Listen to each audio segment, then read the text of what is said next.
And when the wonderful resurrection and ascension of our Savior were already noised abroad, in accordance with an ancient custom which prevailed among the rulers of the provinces, of reporting to the emperor the novel occurrences which took place in them, in order that nothing might escape him, Pontius Pilate informed Tiberius of the reports which were noised abroad through all Palestine concerning the resurrection of our Savior Jesus from the dead.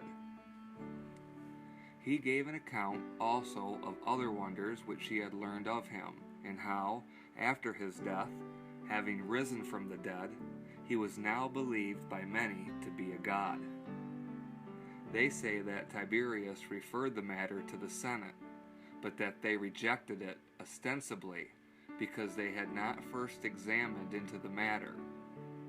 For an ancient law prevailed that no one should be made a god by the Romans except by a vote and decree of the Senate, but in reality because the saving teaching of the divine gospel did not need the confirmation and recommendation of men.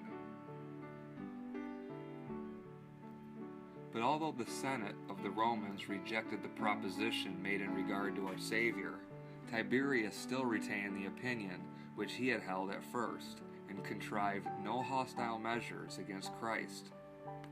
These things are recorded by Tertullian, a man well versed in the laws of the Romans, and in other respects of high repute, and one of those especially distinguished in Rome. In his apology for the Christians, which was written by him in the Latin language and has been translated into Greek, he writes as follows: "But in order that we may give an account of these laws from their origin, it was an ancient decree that no one should be consecrated a god by the emperor until the Senate had expressed its approval. Marcus Aurelius did thus concerning a certain idol, Albernus. And this is a point in favor of our doctrine, that among you divine dignity is conferred by human decree. If a god does not please a man, he is not made a god. Thus, according to this custom, it is necessary for man to be gracious to God. Tiberius, therefore, under whom the name of Christ made its entry into the world, when this doctrine was reported to him from Palestine, where it first began, communicated with the Senate, making it clear to them that he was pleased with the doctrine. But the Senate, since it had not itself proved the matter, rejected it.